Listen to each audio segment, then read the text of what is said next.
Ground facts के मुअज़्ज़ज़ दोस्तों, मैं हूं आफ्ताब अहमद और आप तमाम देखने और सुनने वालों को अस्सलाम वालेकुम। नाज़रीन ग्रामी, यजूज मजूज कौन सी कौम है और ये कहाँ मौजूद है? अल्लाह ताला इस कौम को कब खोल देंगे और इनके आने से क्या होगा, इस बारे में आज हम बात करेंगे। दोस्तों, यजूज मजूज का जिक्र अक्सर हमें सुनने को मिलता है, लेकिन अक्सर लोग इसकी हकीकत से बेखबर हैं कि आखिर यजूज मजूज क्या है और ये कैसे इंसानों पर हमला आवर होंगे।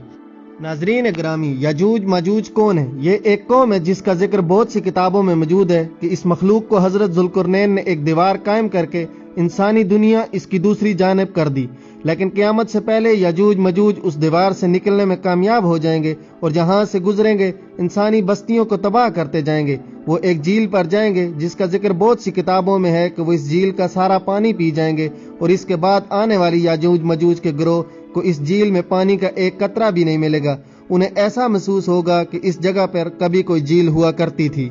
नाजरीन, वीडियो को आगे बढ़ाने से पहले यहाँ पर मैं अपने नाजरीन से गुजारिश करूंगा कि वो हमारे चैनल को सब्सक्राइब कर दें और साथ लगे घंटी के निशान को दबा दें ताकि आपको हमारी हर आने वाली नई वीडियो का नोटिफिकेशन मसूल हो सके।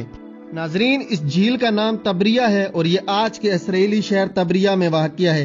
ये इसराइल में मीठे पानी की सबसे बड़ी झील है। ये 21 किलोमीटर लंबी, 13 किलोमीटर चौड़ी और 43 मीटर गहरी है।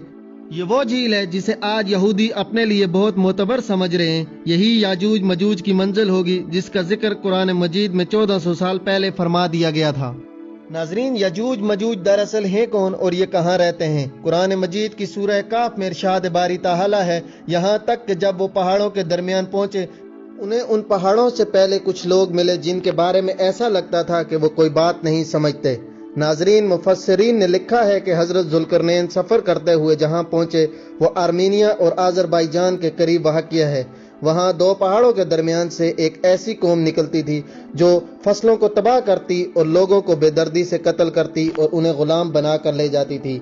वहां के लोगों ने हजरत जुल्करनैन से दरख्वास्त की कि हम आपको कुछ रकम जमा कर दें ताकि आप हमारे और इनके दरमियान कोई रुकावट बना दें। ये यजूज मजूज थे। कुरान में इरशाद बारी ताला है, उन्होंने कहा है जुल्करनैन, यजूज मजूज इस जमीन में फसाद फैलाने वाले लोग हैं, तो क्या हम आपको कुछ मुआवजे की पेशकश कर सकते हैं जिसके बदले आप हमारे और इनके दरमियान कोई दीवार बना दें। इस पर हजरत जुल्करनैन ने जवाब दिया कि अल्लाह ताला ने मुझे जो इक़्तिदार अता फरमाया है वही मेरे लिए बेहतर है, लिहाजा तुम लोग मेरी मदद करो तो मैं तुम्हारे और इनके दरमियान एक मजबूत दीवार बना दूंगा। फिर हजरत जुल्करनैन ने लोहे के बड़े बड़े टुकड़े दोनों पहाड़ों के दरमियान खड़े किए और लोगों को कहा कि इनको जलाओ। जब वो सुर्ख हो गए तो उस पर पिघला हुआ तांबा डाला ताकि लोहे के टुकड़े मजबूती से आपस में जुड़ जाएं। चुनंचे ये दीवार ऐसी बन गई, यजूज मजूज न इस पर चढ़ने की ताकत रखते थे और न इसमें कोई सुराख बना सकते थे।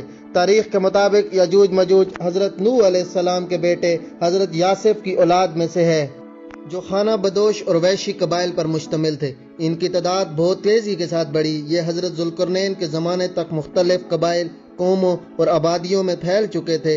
रवायत में आता है कि तब से अब तक यजूज मजूज इस कोशिश में लगे हुए हैं कि किसी तरह दीवार को गिरा कर बाकी दुनिया से जा मिलें।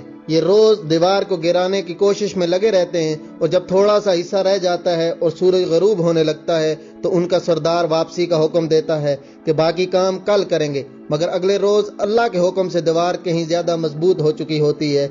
जब यजूज मजूज के खरूज का वक्त आ पहुंचेगा तो वो तमाम दिन दीवार में सुराख करेंगे और हर रोज की तरह उनका सरदार शाम को वापसी का हुक्म देगा और बाकी का काम कल करेंगे इंशाअल्लाह। इससे पहले उन्होंने ये लफ्ज कभी इस्तेमाल न किए होंगे। दूसरे दिन वो अल्फाज इंशाअल्लाह की बरकत से दीवार को वैसा ही पाएंगे जैसा छोड़ कर जाएंगे।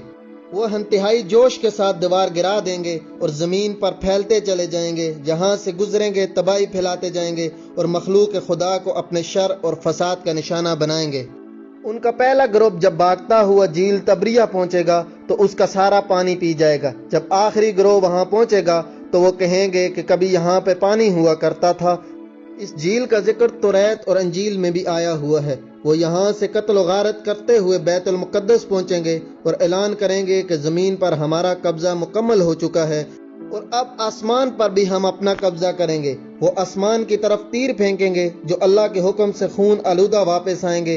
کوئی ان کا مقابلہ نہ کر پائے گا۔ حضرت عیسیٰ علیہ السلام اللہ کے حکم سے مسلمانوں کو لے کر کوہ طور پر پناہ لیں گے۔ پھر حضرت عیسیٰ علیہ السلام اور تمام مسلمان مل کر اللہ سے دعا کریں گے کہ ان سے جان چھڑا دے۔ پھر اللہ تعالیٰ ان کی گردنوں میں ایسا کیڑا پیدا کرے گا جو ان کی موت کا سبب بنے گا۔ پوری زمین ان کی لاشوں سے بھر جائے گی۔ پھر اللہ کے حکم سے بارش برسے گی جو زمین کو ان کی تمام لاشوں سے پاک کر دے گی۔ ناظرین گرامی، یجوج مجوج کے نکلنے کا وقت خروج دجال۔ ان کے نکلنے کی ایک علامت بیرہ تبریہ کا پانی کم ہونا ہے، جس کا حدیث مبارک میں بھی ذکر موجود ہے، اور یہی وہ وقت ہوگا جب قیامت قریب تر ہوگی۔ ناظرین، امید کرتا ہوں کہ آپ کو ہماری آج کی ویڈیو بھی پسند آئی ہوگی، اور اگر آپ کو یہ ویڈیو پسند آئی ہے تو اپنے دوستوں کے ساتھ اسے شیئر کیجیے گا اور ہمیں اپنی رائے کمنٹس باکس میں دیجیے گا۔ آپ سے ملاقات ہوتی ہے اگلی ویڈیو میں، تب تک کے لیے مجھے دیجیے اجازت۔ اللہ نگہبان۔